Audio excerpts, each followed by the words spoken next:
Hello everybody and welcome to episode 13 of my tutorial series for Songs of Syx. I'm Icon and today we're going to go into the topic of tool crafting, smithing in general, and we're also going to expand our knowledge meter by a lot because we need a lot of technology.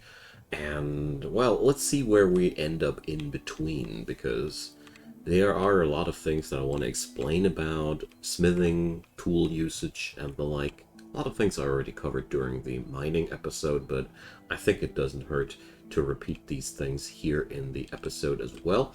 And beyond that, we're going to talk a lot about technology in this episode as well. So smithing and technology are the prime things for this episode, and after that I'm pretty sure we will be able to get ourselves into nurseries and the like as well. Okay, so smithing. We already have a pretty okay supply of metal here. It's a pretty good time to get started with that because we have a lot of slaves in our dungeon here sitting, waiting for the next slaver to stop by, which will allow us to buy a lot of ore for that. So we are in the clear selling our criminals. What a genius method. Well, life sure was easy in a pre-globalized world. So we're also going to have a look on our food stockpiles because we are going to deplete these as well. So since I ain't got the money yet, we're going to expand our knowledge production first. So I'm not going to go for these measly little libraries here. Again, we're going to create ourselves a real library this time, so to say. Of course, we mostly do this to get the time passed for the construction of for the imports there. So let's do something funny today. I keep using these regular shaped buildings, but as a matter of fact, you can easily create yourself stuff like that, for example. Oops, that was one too much. Here. So this kind of structure will meld into the area there. I did drag this a little bit too far, but you get the idea. You can't hardly copy these buildings, but you can snuggle yourself around like statues here and don't have to worry about these too much. You can also shrink those rooms, or, well, can I? Ah, here. You need to delete this area there, the inside area, and then you can change things. For example, if I want to have, let's say, I want to have this here more exactly, this here more exactly. These are, let's call them advanced methods of building, but I really wanted to introduce these at some point as well.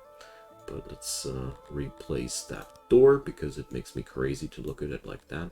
And we're going to keep this made out of wood for the time being.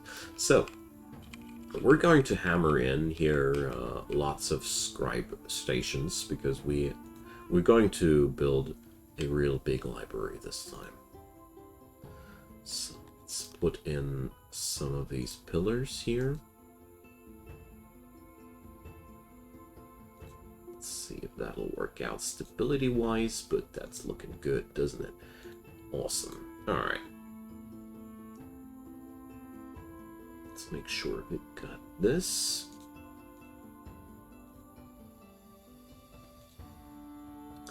Okay, and more scribe stations. So when you're building larger workshops, the game gets more and more complicated on you. And that's... I personally like this.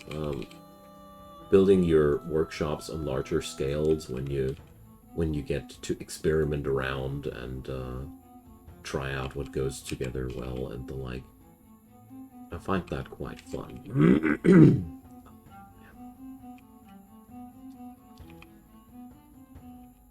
So we can't fit these together, but not that one, but that's okay.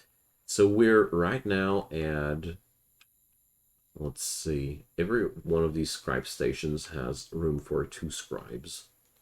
So we're going to see how many these will be. And now, lots and lots and lots and lots of carpets, you know. As you see here, these are Also not too efficient. That's because we got such a huge workshop. The larger the room, the more stuff you need to stuff in there. Also, of course, this increases the material costs of the buildings, but little do we care in this regard, you know. This is kind of a long-term investment here anyways. And this is one of these workshops where we're not going to do any further expansions and the like anymore. No, this thing will be completed as it is. And it is okay to take yourself some time, plaster all those little carpets in between to get the efficiency to the level where you want to have it. Because 100% efficiency is whatever you build in this game, absolutely the check mark that you want to hit. There's no good reason not to, unless you don't have the necessary resources and you really need that building quite desperately. But I'd still argue that it'd be still better to wait until you can afford it this way, in this regard. So that's going to be it. Let's get that thing going, and let's wait a year or two. Luckily, our city is so freaking attractive that people are really streaming towards our city, so we have a lot of odd jobbers at our disposal, and there's more aspiring immigrants than we can pick up. So it's actually really good times for us here. So let's pick up a couple of extra odd jobbers, and we definitely will not sustain our hunger for paper here. And in this regard, I'm going to go lazy here and just going to put down 2 more paper makers here at the roadside, and we'll see how these play along with each other. I don't know yet, but if necessary, we'll just bump up the production. No problem. If we ever start to produce way too much of it, we'll just export it. That's by now something that you should already have noticed, that the game loves to roll that way. And also we do notice that our once so huge warehouse is actually getting into trouble storing all the stuff that we're putting in there right now. That's just how it goes. Our small scale times are passing, and our life is getting more and more large scale. So we're amping up the employee rate in the quarry every now and then. I really like to amp up the production because it's really worth it. Also, a addendum to the topic of the nobility, somebody was kind enough to point out that nobles themselves also gain experience points. So therefore, they grow into their jobs. So they need to evolve for a time until they can do their job better. So what's happening here, though, is we're depleting our grain quite massively, and that's bothering me, to be honest. And we don't have the necessary timber anymore. Well, let's change that as well. Our projects eat up a lot of wood here. So, yeah, we're running out of grain quite constantly. So we're going to put up another farm for that. Oops. No, that's a cotton farm. We want another grain farm. So we're going to leave some room for the irrigation. And let's just drop these commands down right away. I'm not sure if not one strip of water would be enough, but for the looks of it, I really like that. Probably the lower strip could be left away. I haven't tried that yet. Would be cool if somebody could give me some info on that. So let's add in another handful of workers, because our grain farm to be will eat up a vast amount of resource here. So let's better be prepared And we're going to upgrade our stuff with technology as soon as we can, but for now, we just need to wait until the next slaver comes on by and we get a ton of money into our resources. I felt like building the library in between would be a really nice ordeal in between, and I think we're getting there quite swimmingly. The paper makers are taking it that tad bit longer because we don't have the necessary metal right now. It sucks, but we can't change that. Money is trickling in after all, rather slowly. But I bet that could be also the case because we did use up some cut stone a while ago. I'm not sure about that. Our fabrics are not being exported either in the scale that we were used to because we were using up tons of fabric here for the library. We don't have no cotton right now, so our economy is really still quite struggling. Or struggling, I want to say, sorry. Brain fart. Our economy is still quite struggling, so we really got to make sure that we bump up those ratios. And there's always going to be the issue that the stuff that I'm exporting, the moment I use it for myself, we're going to have a very much lower input of that for ourselves. But here goes. We have now 13 employees. Let's see. Is that really all? So we have 2 per table.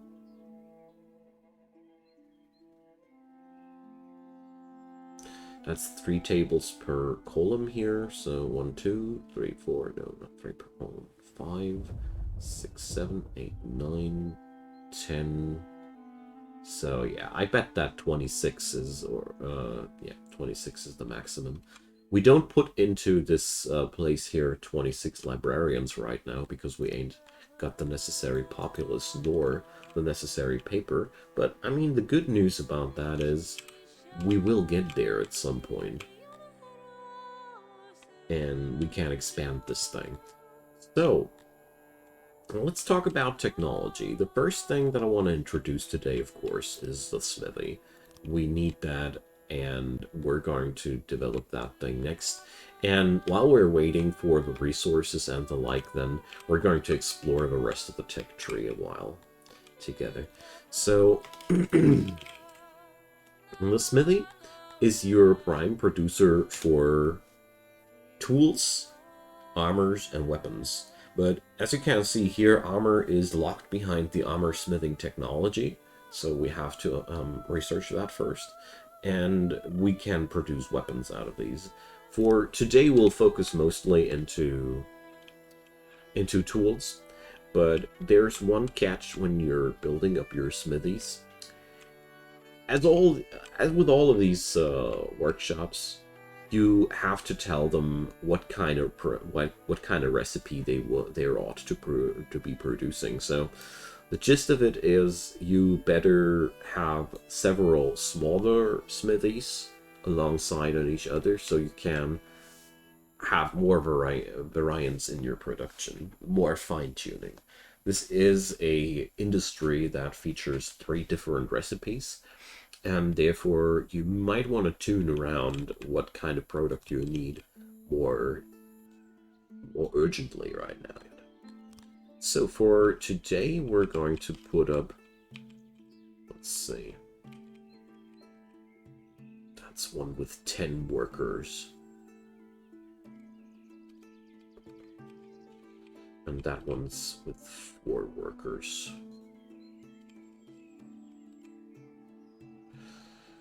So, 6 workers for that? Not really much room usage. The problem here is the larger smithy does need a lot more metal because these workbenches are so freaking costly. But we're going to make a model where we're going to put in 10 smiths per workshop period. And let's see how that'll work out for our city. No! Arf! Seriously? Why doesn't it make... Okay. Yeah, the room builder is, like I said, sometimes a tad bit finicky. But honestly, you get used to it. Here we go. So we're at 100% efficiency, and here you see 66 metal. So we're going to roll with just one of these dudes to get started with. And oh no, I think I'm building a wooden smithy now. Yeah, whatevs. It might be that wooden buildings degrade faster, but there's an endless resource of wood around me. So little do I care. Although I would have preferred a stone smithy, but you can do that for as you like it for yourself there. So as you see here, we're at -3 workforce. I bet that our grain farm has kicked in. So we're going to authorize a nice little influx of immigrants, so we have those odd jobbers that we need. Overall, our food intake is depleting again, but that's totally okay. That's why we're introducing science. So, like I said, we're waiting for the slaver or for the economy to kick in, and while we're doing so, let's talk about technology a bit. So, the prime thing about technology, which is already pretty clear, but I wanted to feature it a bit more thoroughly in this episode, is that you can bump up whatever you need. Right now, for example, I want to bump up the fishery production because we're really quite relying on fishery.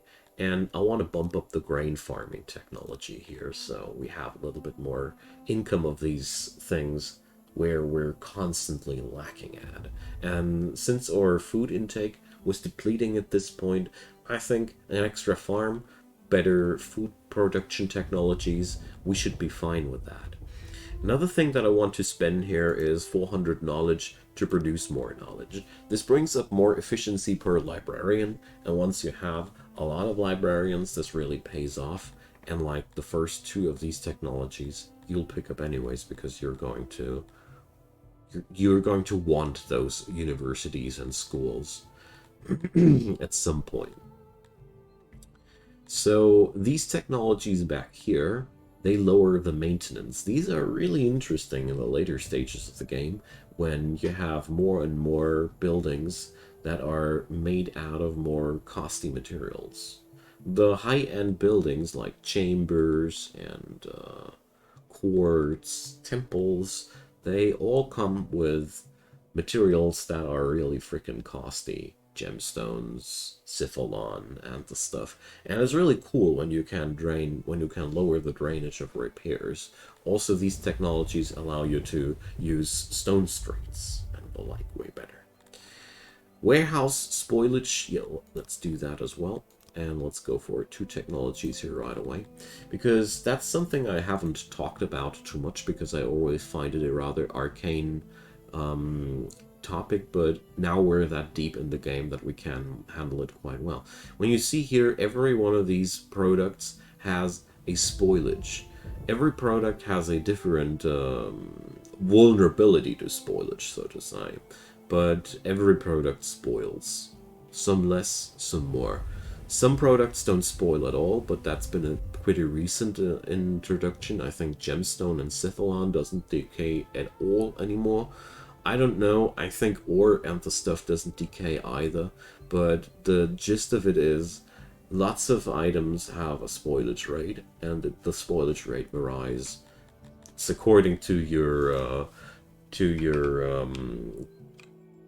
normal understanding of things, though, where you could say when it's the more vulnerable to rotting it is, the faster it spoils. So these technologies are really, really useful. Okay, now, next on the list, mining technologies. I really want that, but I'm refraining because 500 knowledge are a lot. And as you know, these scribes, they need to work permanently.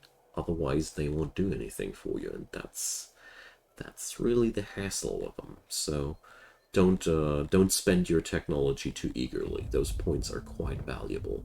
I'm really, really tempted to go for another point of foreign relations because we are that trade reliant. Yeah, let's do that right away. this is the point where I know that I won't regret those investments. And down here, these are also very, very important and powerful tech trees. So here with the refineries, you have to chow through the jeweler, even if you don't want to invest into one. But behind the jeweler, you have quite cost-efficient technologies improving your refinings. And this is very, very important because potteries, paper makers, masonries, tailors, and all these things, they really desperately need that bump up. But 1,000 research points for the jeweler. I wish the jeweler would be an optional thing, not blocking these efficiencies, but that's just as it is. And here, tailors get a direct bump power up, but as you see here, we'd be powering up our tailors for 200 research points, where we bump up for those 200 pretty much everything else, or 400 just for the tailors. What I'm trying to emphasize here, unlocking the jewelers, is giving you access to really savory and good technologies that make it almost worth waiting for that and skipping the others. But my personal approach here will be, we're going to pick up the tech for extra clothing, because that's just very, very important and powerful for us. Quite tempted to pick up the extra pottery tech, but I'm refraining from that. Okay, we're going to keep some tech points here for the time being. We never know what we're going to run into, what we might like. So sadly, I don't see us getting any extra ore here, or any slavers showing up. You know, those slavers, when you don't need them, they show up every minute, so to say, and once you have some urgency to pick them up, you don't see them at all. Well, we can't finish our other constructions here without metal, so that's a little bit unfortunate. And, well, we gotta stop those clay imports for the time being, sadly. Luckily, we are finally exporting again. At least, let's see, yeah, furniture and textiles, yeah, we're exporting everything again, so these problems will ebb off quite soon. And I also have toggled off the imports for clay, so we'll get some extras there. So all the money will flow into ore now. So keeping an eye out on those food ratios. I'm very inclined to build another fruit farm here. Very, very much so. But only if we have to. But I think we do. Although the issue with those fruit farms is quite clear. They aren't that efficient. We really have way more benefit from from turning grain into bread, because this makes our people happy, or putting up more fisheries because this also makes our people happy. But we're going to bump up our fruit production nevertheless, because we're going to need them for the children, and well, it's a good depot, you know. At this point of the game, I really want to have food resources that I can rely on, and meat is being less and less is being less and less of a reliable source of food there. So the smithies are finally getting there. So are the paper makers, because our export money is now getting turned into ore. You don't really see it because the ore is almost instantaneously turned into metal, and you don't see the metal because it's almost instantaneously turned into into those workspaces, but we get in there. And as you see here, we also have a really, really decent amount of migration towards us still. So we see the eating services are the only thing that our people are getting nuts about. So I'd say we're doing quite an okay job so far. So let's copy that fruit farm. Sadly can't put it there. We could rotate one into here, though.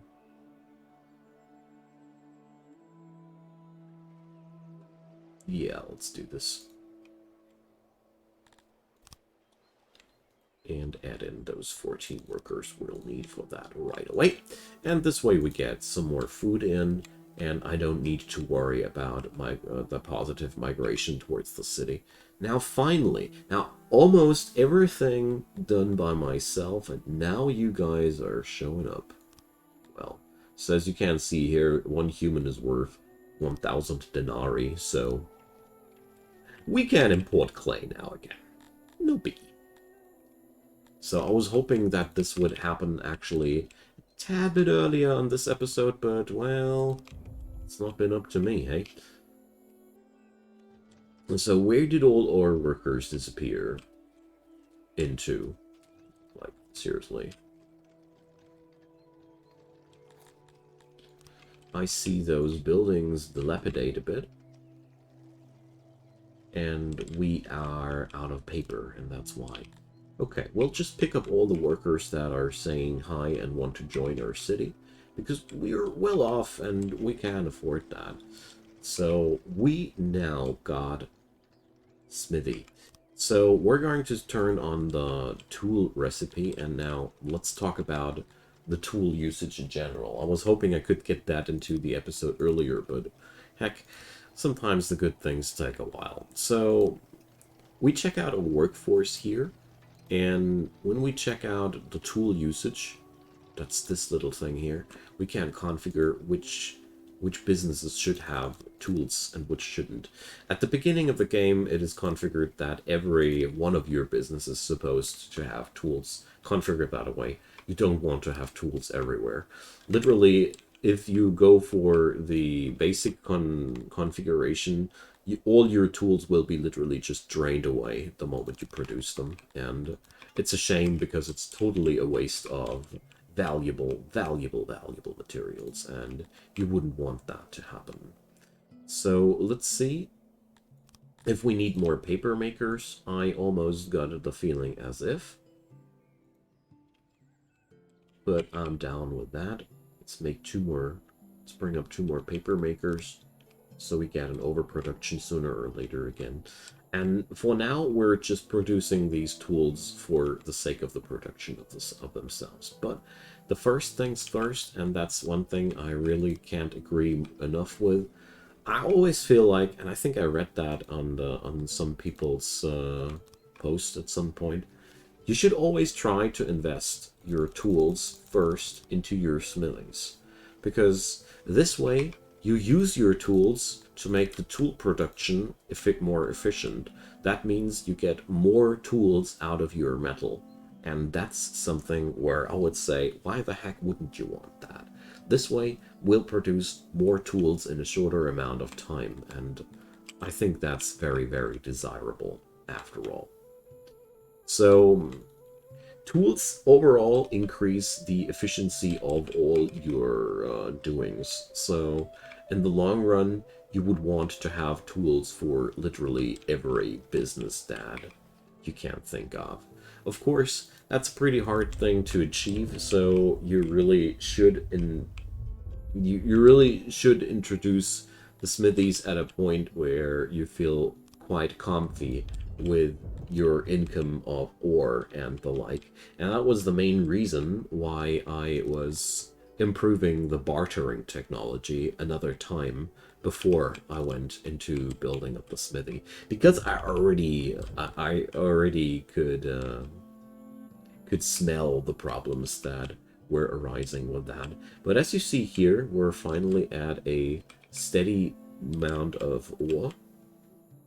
Let's see how long that lasts, though, because you see that we're not exactly on full load here.